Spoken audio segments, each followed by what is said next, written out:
difference at all, because all of the information about the EPAs has been widely disseminated in the first half of this year, certainly when I had the responsibility for foreign trade, and carefully explained. The private sector was brought into all of the discussions. And when I saw these statements in the newspaper, I couldn't believe that people, well-educated, at a high level in society, could actually be talking stuff which can be described as hogwash, which I gather was later corrected by the ambassador and by the Chamber of Commerce. I think Shakespeare described it as sound and fury signifying nothing. In my view, the Bahamas, Mr. Speaker, has no choice but to integrate itself into the world economy, to reap the larger benefits of all the money that there is and to make. But it is not an all or nothing game. There has to be a way to be able to integrate more fully into the world economy and at the same time protect our interests. And the people from the sector who we have asked to help and assist in the research and development, their answer or comment is always, let's hold the line, even when it is clear that holding the line is no longer going to be practical or feasible. In other words, Mr. Speaker, the Bahamas cannot stand alone from the world, and it benefits us to more fully integrate while developing a products and developing a negotiating strategy to protect our best interests. The government should then make full disclosure on what has happened to the Department of Foreign Trade. We agreed that Ambassador Leonard Archer would head the unit. We agreed, Mr. Speaker, to hire at least 6 economists into the unit so that the country could get up to speed on where it is headed on these various agreements. We agreed to lease new premises. Presumably, we haven't heard anything on this, but presumably all of this has now been scrapped. We put the Department of Foreign Trade into the Ministry of Foreign Affairs because it would allow the MFA and the Trade Ministry to speak with one voice. And this is the case in most CARICOM countries, and foreign ministers in their travels abroad can make the decisions in foreign trade as well. We hope that that is now not all scuttled. Of course, I also smiled to myself when the story appeared in the press saying that the now foreign minister left to represent the Bahamas at the OAS General Assembly in Panama. Travel, I see. What does a foreign minister do but travel?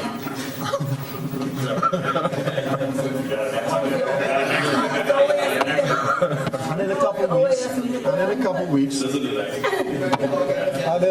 of weeks, they'll be in Washington for a meeting with the United States President George Bush, and the foreign minister will be meeting with our Caribbean heads, foreign ministers. The U.S. Secretary of State will be meeting with the foreign ministers in Washington, and presumably you'll have to travel to Washington to get there. The meeting with CARICOM heads and CARICOM foreign ministers, important for the Bahamas and the region. The relations with the United States must be a continuing conversation. This was the philosophy of the Progressive Liberal Party. Yes. And we shared it with all Caribbean colleagues. That is why, when the Bahamas headed COFCOR, the meeting was hosted here on the visit of the Secretary of State, because it was my view that there could not be any distance between CARICOM and the United States of America. They are our largest trading partner, and they have the largest influence in the region. And therefore, it was incumbent upon us to have no misunderstandings between ourselves and themselves. And during my time, and during our time, we ensured that that was the case. So relations with the United States must be a continuing conversation, and I think this will become ever more important as free trade agreements come even closer to reality with the United States of America, replacing the Caribbean Basin Initiative, or CBI. It was interesting, Mr. Speaker, when meeting with the trade representatives of the United States, and they seem to make 2 points. One is they're not interested in individual agreements, so there would have to be regional agreements. Two is CBI would have to be phased out because unless they get a buy from the World Trade Organization, it was in violation of the World Trade Organization rules, and therefore there would have to be some reciprocal arrangements put in place between the CARICOM region and the United States of America. And the United States of America said if there were going to be reciprocal arrangements, it was a one-size-fits-all free trade agreement. And that is should be of serious concern to the government of the Bahamas, and a matter which has to be studied extremely carefully as we approach those issues.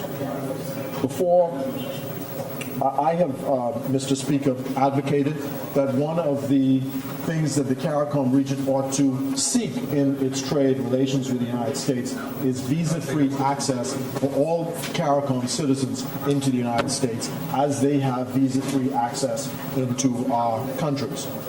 Before I left office, Mr. Speaker, I had asked for the ministry to do a study about a possible investment treaty with the United States of America and the Bahamas, which would allow Bahamian entrepreneurs to invest in the United States and have greater access to U.S. capital and labor markets, all for the benefit of Bahamians and the Bahamas.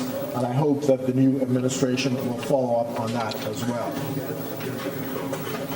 Mr. Speaker, the PLP planned in the budget cycle to open the next budget cycle to open an embassy that would serve both the needs of the European Union and that of the World Trade Organization. We believe that the place to do that would have been in Brussels, Belgium, and that would serve both WTO in Geneva and Brussels. And because this became important because the European Union is increasingly, it is the largest development partner of the developing world. And increasingly in trade relations, it is an important partner for the Bahamas. I think, for example, we export something like $48 million worth of crawfish to European markets annually on a duty-free basis. So this is an important market for us, and it is important to protect those markets. So it'd be interesting to see whether the present administration still has those plans on the table, particularly in light of what the minister responsible for foreign trade said yesterday in connection with relations with the WTO. I spoke in another forum about the need for a new building for the Ministry of Foreign Affairs.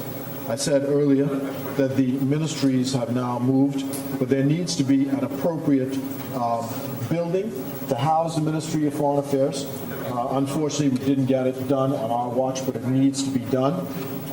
Secondly, there needs to be a protocol house for the Ministry of Foreign Affairs.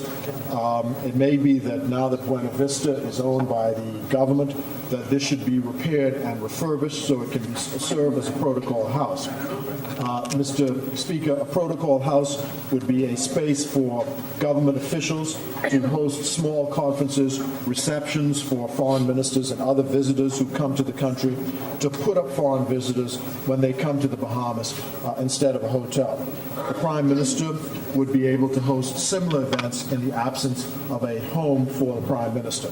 And incidentally, it is time to get that done as well. Mr. Speaker, I will be watching to see how the implementation of the new digital